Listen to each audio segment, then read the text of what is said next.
Hola, ¿qué tal chicos? Buenos días. Pues nos encontramos ya en la clase y la semana de que comienza con el segundo parcial. Ya vimos que los temas de la unidad uno estuvieron interesantes respecto al origen del derecho, la creación de la ley, este, mm, las primeras normas jurídicas que surgieron, como qué es una norma, ¿no? Todo ese tipo de definiciones fueron las que fuimos aprendiendo a través de estas semanas anteriores, antes de o previas al examen de derecho del primer parcial, ¿verdad?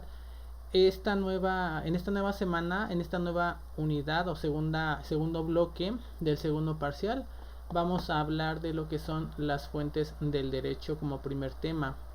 Pero pues vamos a comenzar con una pequeña introducción, ¿no? A memorizar un poco de lo que vimos anteriormente. Sabemos que en todos lados hay normas, en la escuela, en el trabajo, en la casa, en la iglesia, ¿no? Incluso en nuestro grupo de amigos. Todas estas reglas o normas que se crean dentro de estos espacios, de estos lugares, pues tienen como finalidad regular la conducta de los integrantes de estos grupos, obviamente, ¿verdad? E incluso en nuestros mismos grupos de amigos hay reglas, hay normas, ¿no? Que nosotros mismos establecemos como amigos para que podamos convivir sanamente. En el grupo, en la escuela también hay reglas, hay normas que la escuela nos marca, como llevar uniforme, comprar o usar una playera en especial, no beber alcohol, no fumar dentro de las instalaciones. Todas estas normas que surgen con la finalidad de que la escuela funcione bien, ¿ok? En el caso de la escuela, en el caso del trabajo, pues también así como la escuela para ustedes es su lugar de estudio, para mí es mi lugar de trabajo. Las reglas que hay para mí es que tengo que llevar ropa de vestir, camisa, corbata, de un color específico cada día. Eh, Debo de tratarlos bien, debo de respetarlos, enseñarles. Todas esas son normas que a mí me imponen en mi trabajo. En el caso de la iglesia ya habíamos mencionado, ¿no? Todas las normas que se ponen en una iglesia, en un templo, por ejemplo. No hacer ruido, entrar y guardar silencio, eh, llevar a cabo toda el ritual que se hace dentro de cada una de los templos dependiendo de cada religión.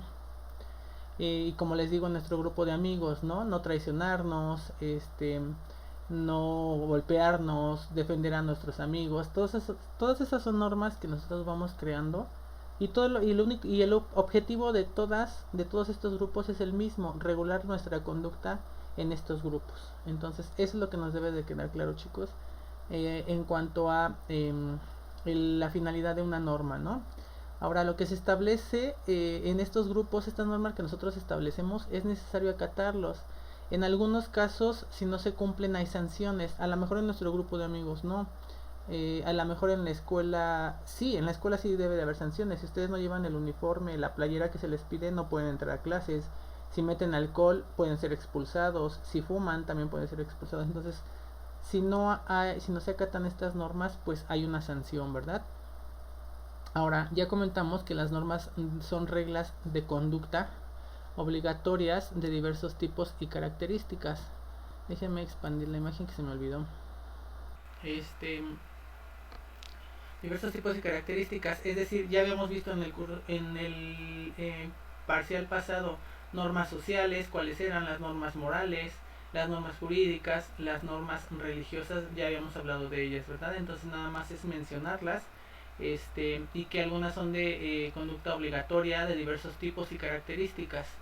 Entonces en la siguiente página nos vamos a dar cuenta que estas normas religiosas, sociales, morales, jurídicas tienen características diferentes que nos permiten diferenciarlas entre ellas. No todas son iguales, hay diferentes características que las diferencian a unas de otras, a las jurídicas de las morales, a las religiosas de las sociales. Entonces, algunas de las características de las que hablamos a las que nos referimos para diferenciar a las diferentes tipos de normas son estas características. La primera, que pueden ser unilaterales, es decir, cuando alguien está obligado al cumplimiento de la norma, pero no hay quien lo exija. ¿Qué quiere decir esto? Por ejemplo, que si ustedes saludan a una persona, esa persona no está obligada a devolverles el saludo. a lo mejor no fue educado de esa forma, a lo mejor sí, pero ustedes pueden hacerlo porque para ustedes es una norma, pero para esa persona no.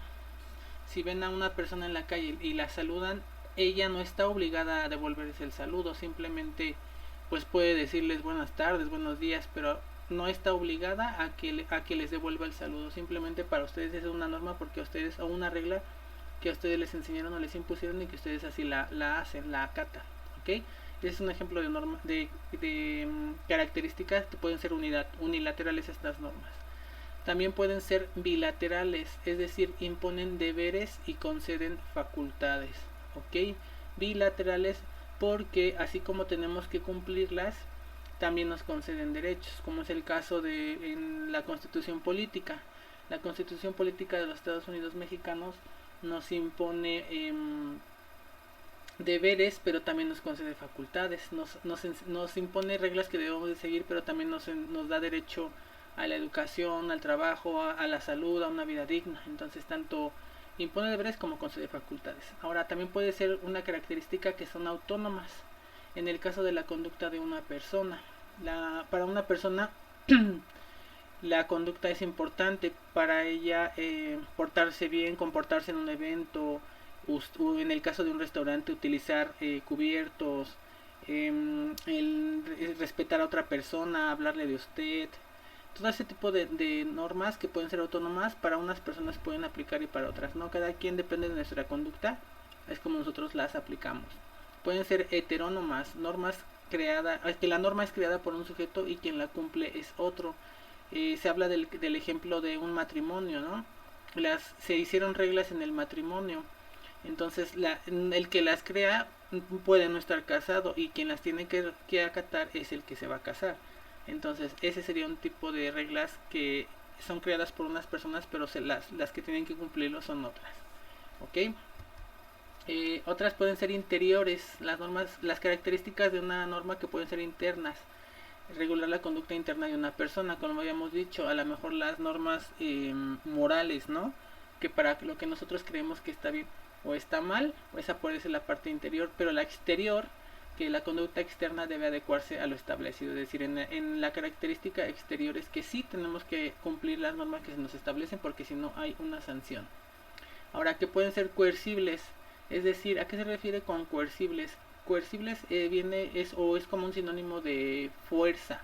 Si no cumplen una norma de la Constitución, por ejemplo, o alguna norma de algún otro tipo de ley, si no la cumplimos, nos obligan a cumplirla a través de la fuerza. Entonces, esa es por ejemplo, cuando detienen a alguien porque robó o porque asaltó a una persona, si se resiste, están obligados los policías a través de la fuerza a llevarlo a detenerlo, aunque se resista, para llevarlo a donde se tenga que llevar, no sé, a algún penal o alguna delegación, ¿no? Entonces esas son coercibles, que nos obligan a cumplirlas a través de la fuerza, ¿ok? Entonces, ante esta situación y tomando en cuenta la norma, que la norma regula la conducta del hombre en sociedad, pues para lograrlo y tener las leyes que se necesitan en la sociedad es necesario observar la realidad y basarse en hechos para transformarlos en lenguaje jurídico. ¿A qué se refiere esto, chicos? Que para que puedan surgir leyes es necesario que observemos cómo nos comportamos entre nosotros mismos, porque a través de esto es como se van creando las leyes, y estas leyes a esto se refiere con el lenguaje jurídico.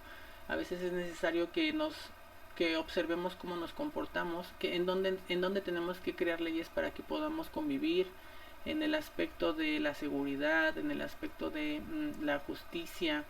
Es necesario que nosotros vayamos interactuando entre nosotros para ver qué leyes se necesitan crear para que exista un lenguaje jurídico. A eso se refiere. Ver hechos, por ejemplo, en los asaltos, observar un asalto y ver qué reglas se tienen que aplicar. No sé, algún robo también. Todos esos son hechos que se han venido observando y se han creado leyes para evitar eso y que vivamos de manera ordenada en la sociedad, ¿no? La finalidad de esto es incorporarlos a las normas para mantener el orden y producir efectos jurídicos. Es lo que les decía, ver cómo nos desenvolvemos en la sociedad y así crear leyes para que podamos convivir sanamente. Pero se han preguntado, chicos, cómo se originan las normas, quién las dicta o dónde se encuentran establecidas. Estas son preguntas que se les hacen pues no solamente a los estudiantes sino a las personas, ¿no? Sabemos que están las normas, pero ¿de dónde se originan? ¿Cómo se dictan? ¿Dónde se encuentran establecidas? O quién, en el caso de la Constitución, por ejemplo, ahí se podrían encontrar establecidas, ¿verdad? Pero ¿quién las dictó? O de dónde surgieron estas normas? Pues a través de los hechos o de observar la realidad de las personas, ¿no? De la comunidad, de cómo se desenvuelve. Entonces de ahí viene la palabra de las fuentes del derecho. La palabra fuente proviene del latín fontis, que significa lugar donde brota o emana el agua.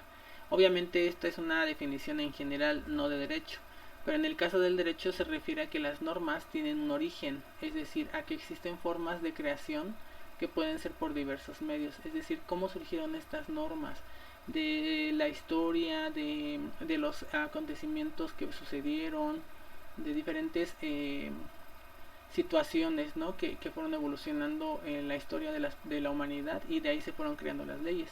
Entonces a esto se refiere con que las normas tienen un origen, no nada más se inventaron un determinado día y ya así se crearon, no. Tienen un origen de cómo fueron surgiendo, cómo fueron evolucionando hasta convertirse en lo que ahora son, ¿no? Normas o reglas, y que se encuentran en diferentes como en este caso la Constitución, ¿no? Documentos o reglamentos jurídicos que tenemos que seguir cuando vivimos en determinado lugar, país, ciudad, continente, no sé, dependiendo, ¿no? Pero entonces las fuentes del derecho las vamos a clasificar en tres tipos: las reales, las históricas y las formales. A continuación vamos a revisar en qué consiste cada una de ellas, chicos. Vamos con las fuentes del derecho, las reales. Las fuentes reales del derecho son fenómenos que sirven de base para la creación de la norma jurídica que se requiere en un momento dado, a fin de dar respuesta oportuna a necesidades específicas de la sociedad. ¿A qué se refiere esto, chicos? A eventos que sucedieron en la historia y que dieron lugar a la creación de algunas leyes.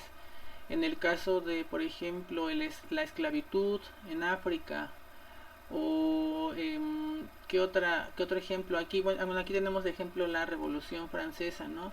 La revolución que tuvo que dar origen a la Declaración de los Derechos del Hombre y del Ciudadano. Entonces se refiere más a acontecimientos que pasaron en la historia y que debido a estos acontecimientos surgió la necesidad de crear normas jurídicas para no volver a repetir lo mismo, ¿no? En el caso de una guerra o de las guerras, se supone que surge la Organización de las Naciones Unidas para equilibrar la paz en el mundo, ¿no?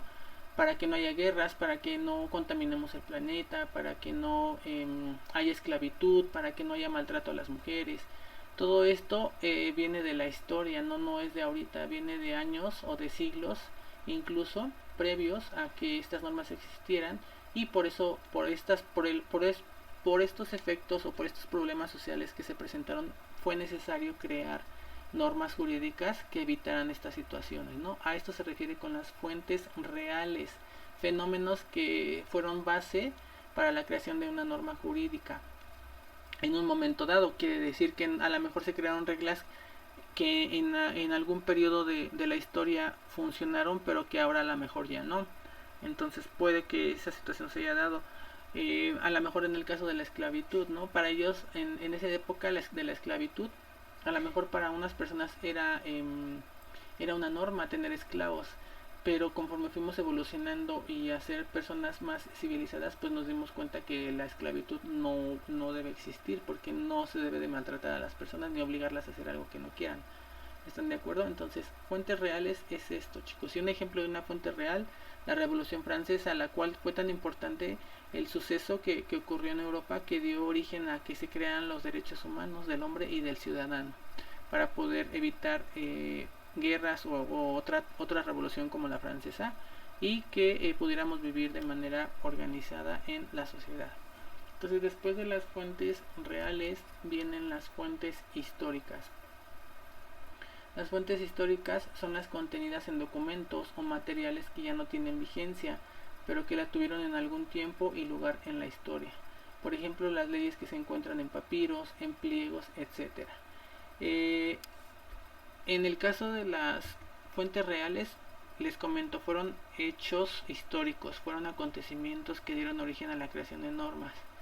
Pero ya las fuentes históricas ya son los documentos como tal. ¿Se acuerdan que en la clase pasada vimos, en las clases pasadas más bien, en el primer parcial, en la unidad 1 vimos los primeros códigos que surgieron, que eran parecidos a lo que hoy conocemos como las constituciones? Que el primer código que se creó, el escrito, el primer código jurídico que surgió escrito fue el de Urnamu, ¿verdad? Pero el que destaca por su complejidad y estructura es el código de Hammurabi. Entonces, estas son fuentes históricas, a eso se refiere con fuentes históricas. Aquí están mencionando que los ejemplos de las fuentes históricas son los papiros, los pliegos, etcétera. Se han encontrado papiros en Egipto, por ejemplo, en Grecia, en Roma, en diferentes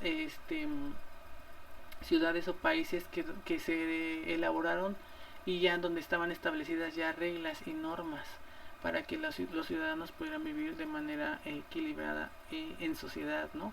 Reglas que a lo mejor ahorita ya no son válidas, ya no son no es que estén pasadas de moda, pero a lo mejor ya no se aplican a nuestros tiempos.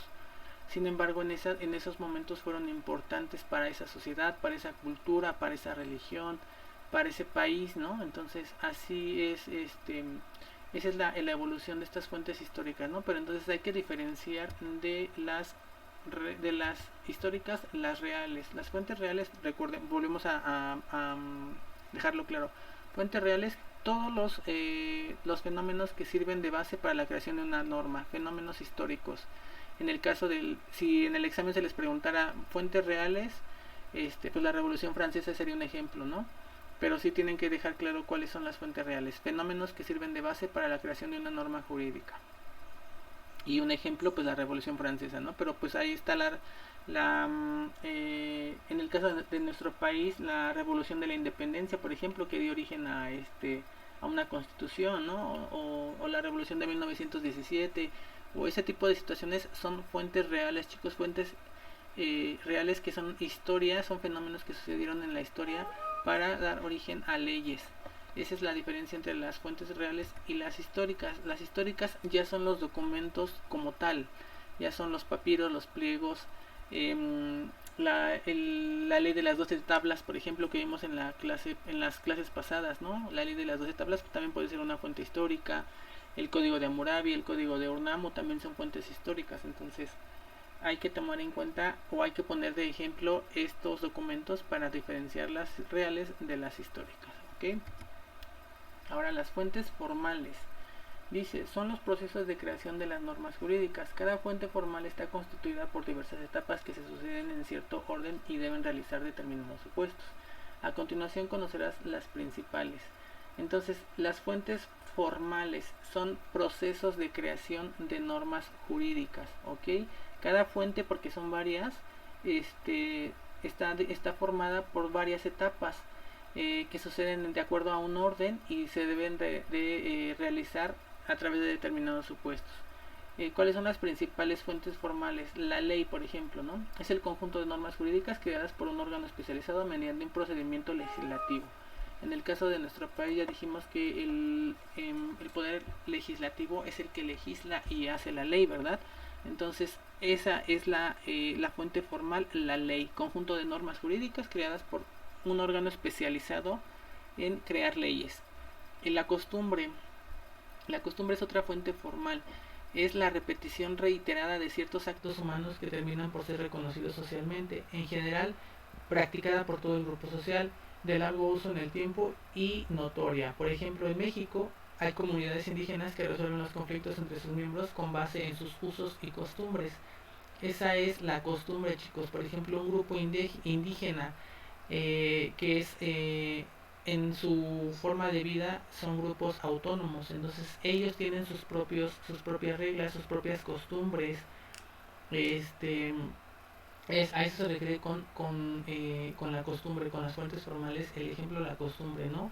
El ejemplo de las comunidades indígenas que resuelven sus conflictos entre sus miembros con base en sus usos y costumbres. A lo mejor no tienen leyes establecidas como un código o un papiro o un pliego. Ellos a través de sus costumbres es como resuelven sus conflictos. No sé, no se me ocurre ahorita un ejemplo de algún grupo indígena, pero pues ellos por ejemplo se maquillan o se pintan la cara para hacer danzas, para hacer invocar espíritus, por ejemplo. Esos son sus usos y costumbres, ellos así lo acostumbran. A lo mejor a nosotros no es importante para nosotros, pero para ellos sí. ¿Por qué? Por la cultura que tienen, por el tiempo que llevan viviendo en ese lugar. Por ejemplo, comunidades indígenas en Chiapas, ¿no? Que viven en la naturaleza, que están rodeados de vegetación, de animales, de flora, de fauna, y que no necesitan del exterior de las grandes ciudades, del asfalto, ¿no? De cómo estamos acostumbrados nosotros. A lo mejor nosotros estamos acostumbrados a vivir de una forma, pero ellos están acostumbrados a vivir de otra. Incluso ellos nada más pueden, ya ven que no, por ejemplo, no llegan a usar ropa, solamente algún taparrabo. Y qué padre que vivan de esa forma. Quiere decir que cuidan su naturaleza, que no necesitan de convertir o transformar productos para que los consuman, ¿no? Como en el caso de nosotros. Para nosotros es incorrecto andar, por ejemplo, con un taparrabo, ¿no? Y para ellos es natural. Entonces, a eso se refiere con usos y costumbres, con la forma en que ellos han estado viviendo, cómo se han desenvuelto, cuál es su historia, su origen de estas comunidades indígenas, y son respetadas porque tenemos que respetarlas, ¿no? Dicen que el respeto al derecho ajeno es la paz. Entonces, esta es la situación, diferentes comunidades viviendo en un mismo país, en una misma ciudad, en un mismo territorio, es lo que nos hace ser seres evolucionados, seres responsables, seres respetuosos, seres socialmente desenvueltos, desarrollados, que nos permiten poder vivir entre nosotros mismos. No quiere decir que como vivamos nosotros así tiene que vivir la demás gente, no. Es dependiendo de cada situación, dependiendo de nuestra historia, de nuestros usos y nuestras costumbres.